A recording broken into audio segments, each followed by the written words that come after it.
Yeah. Hi Anna, thanks for coming today. Well, we are going to make you an interview because we consider you, for us, an engarce de paz. And well, for us, an engarce de paz is a person who really makes a change in the world, no matter how little it is. And besides, you change our lives in really great ways. Oh, thank you so much. For us, you are an engarce de paz because you inspire us to change, and you don't give an actual class. You actually makes us understand what we are living. You don't give the typical class like blah blah blah. No, you actually makes us understand what we are living in our country. So I think that for that you are an engarce de paz because you inspire us to change, as I said. Well, Thank you so much. for starting, could you introduce yourself? Also, we met you since the start of this semester. We want to know more about your background. Okay, well, I'm Anna, and well, I am many things amongst being a teacher, which I found is what I ought to do in this life. I think that is my true calling in life. But I studied psychology. I have a master's degree in in political sociology. I have an NGO in which we actually work with children and teenagers to create a better world. And so we meditate and we create like new conscience about the reality. And I'm also a daughter and a sister and a friend and a couple and many other things. Wow, that's really incredible. Please, could you tell us, like, since when did you start giving classes and, like, what made you think that it was your vocation in life? Of course. I started teaching, well, here at Tech 5.5 years ago. So I finished my master's degree and I was actually looking for a job.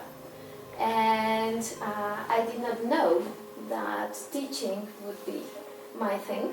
So a friend of mine told me like, oh, they're looking for teachers for high school, and I was like, oh, that sounds cool.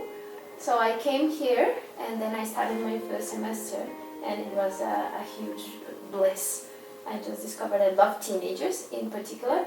At the same time, I got into UNAM, so I was teaching also last semesters of psychology. So I had students who were about to finish college, and they were writing their thesis, so I was working at the same time with both, and then at the same time I was working with children.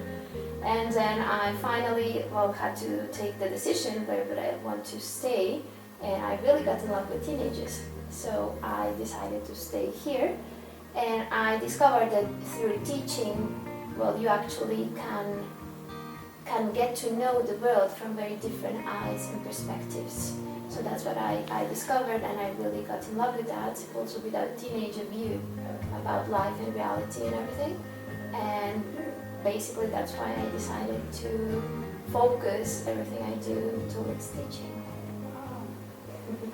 So, teacher, could you tell us why do you give your class this way, like giving more than a class? Wow, because I think that's the only way I can do it. I don't know.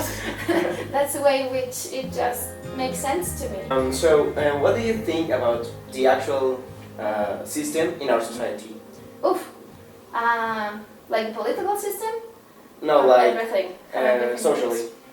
Socially, I think that we have great people and great movements and great possibilities, different from our official institutions and political and economic system.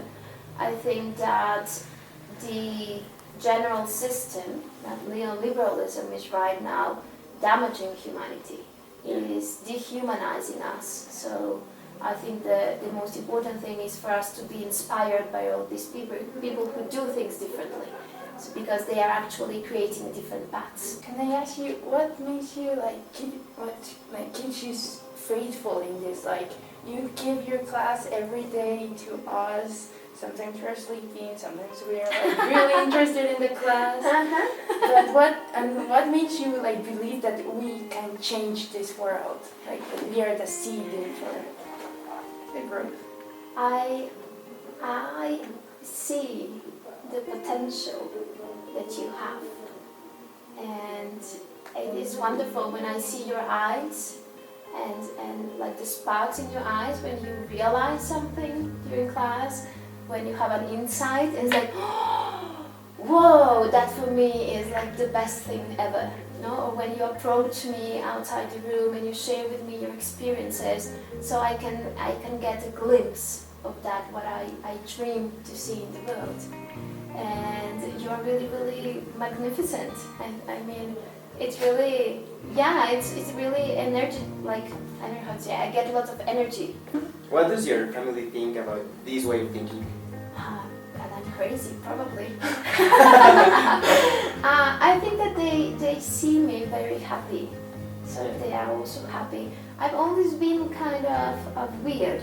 I don't go along with what society expects us to do or to be or to behave. So that has been kind of tough for them, because I've been breaking all of the stereotypes in my family throughout my life. So yeah, mainly for my parents, that has been not such a nice trip. But I think that the journey has been worthy also for them, because through my story, they had to open their minds. Someone like make you be the person that you are today? Yes, Someone of course. special? Everybody in my life. Yeah, I think that we are the product of all the relationships that we have. Of course, my family, my friends, all the schools I've been to, everybody I meet on the streets, everybody who greets me, everybody who I admire. I admire many people, many women, many social fighters that really, really inspire me when I see something. And I'm also very, very like sensitive, so I always cry when I see somebody trying to make a change, and that inspires me. It's like, whoa, no, we can do it, and very small actions can actually make a difference. Think about life, like In general, in general. I think life is marvelous. I think life is a great opportunity to learn and to share and to be compassionate and to create whatever we want. I think life has its ups and downs, but it depends on you. How do you face them? And I think we all want to be happy. So why don't we help each other just to reach that goal? So, do you consider that you bring peace to other people? Oh, I would like to. That I don't consider myself like that, but at least that's my goal. Hopefully someday, I hope that at least to one person on this earth, I could bring a little bit of peace. So, you are aware of your attitude towards peace that makes you believe that you are a engarce de paz? Well, it was quite a shocking thing when you invited me, so I'm really, really grateful for that. It is a conscious act, actually. For me, each and every day, I try to be a more peaceful person and try to share it with everybody. So you guys were here because you are my students, so you're the only ones who actually have to do what I intend you to do. So I'm not aware if I'm actually succeeding at that, but it is my purpose each and every day. And you consider this very important to you? Oh yes, of course. I think this is the most important thing, even though I know that life is ever changing. So one of my dreams and my most important aspirations in life is that even though I lose everything, even the people who I love, I hope to keep having peace in my heart. Any experience that made you think this way or act this way? I think that for me, having the opportunity to see pain and suffering in others was a key point. Like since I was very little, I suffered with people. So I don't know what it is, but like this empathy that you feel and this compassion towards others, that you don't want them to suffer, is like I really, really want to release that pain from others. Which message do you would like to transmit to youngsters? in our country. I like to transmit to youngsters that you can do it. That regardless of all the people that say that we can't and that we are idealists and that try to, I don't know, to tear you down and tell you you cannot change things or you cannot do things differently, you can. We always can. So there are always exceptions, and I think that we are a majority, the ones who want to change. So regardless of your age, just try to be happy, try to be kind to others, try to understand, and try to create a more peaceful and better world. And we will really appreciate it. Yeah. Yeah, I will for sure. Wow. Thank you very much for your time. It was like really incredible to have you here with us. Thank you very much. Thank you. Thank you for inviting me.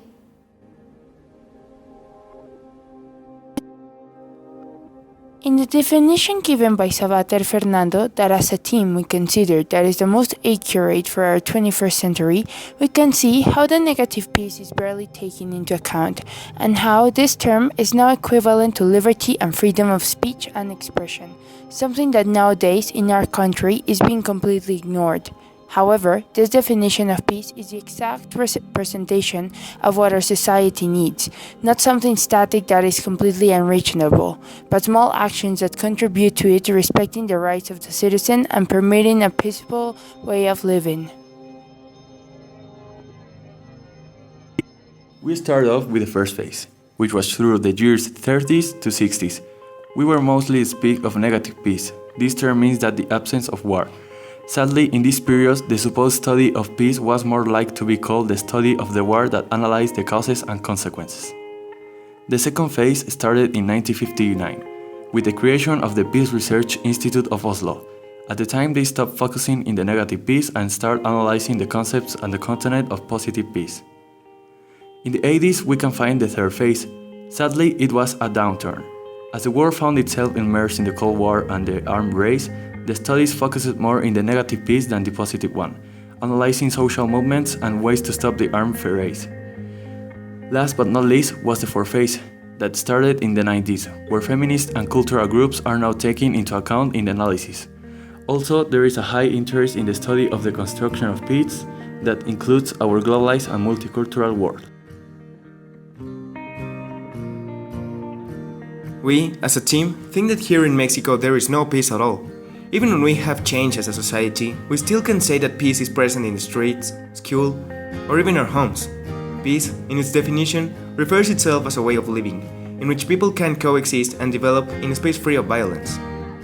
We, as a society, can actually do something to save our country. We can contribute to a positive change. This can be done just by being kind to other people, always respect and tolerate, always defend human rights, and never contribute to corruption, which is the base, with poverty, to most of the problems that we are facing as a nation. Finally, we have concluded that we are currently living through a structural violence. However, we can say that if we really want to change our actual situation, we must act peacefully in order to make our country a peaceful environment in which the next generation will develop. Peace has gone through different meanings and phases, but we can conclude that as time has passed, we have reached a point where negative peace and other old school ideas have been substituted by a new and improved analysis. We are not only a more open-minded way of thinking is being included, but the strategies and studies now include the globalized and multicultural world that we are living in, including the feminist and minority groups, and other values that were not taken into account before. Peace in our country nowadays is an utopia, as we are living through a period of structural violence. We are, as we mentioned before, it starts off with the high index of poverty and corruption of our country. The citizens of this country cannot go to the streets without taking precautions or being afraid of being assaulted. Besides, the population with the lowest incomes are the ones who are the most vulnerable ones for their lack of knowledge in the matter. The government and armed forces, who are supposed to be protecting us, use methods that are not necessarily respect human rights, to get power or to surpass social movements, and reporters, making our country uniform and on our population that cannot increase its human development. For this and more reasons, we can say that here in our country, the engarces de paz are a crucial part for an improvement of the system. However, we consider that anyone can be an engarce de paz. That is why we as individuals need to make a change, even if the most insignificant one. Starting by informing ourselves of our situation and not letting the corruption and violence take over this great nation full of culture, nature, and honesty. The importance of an engarce de paz for us is that every time we see someone doing this kind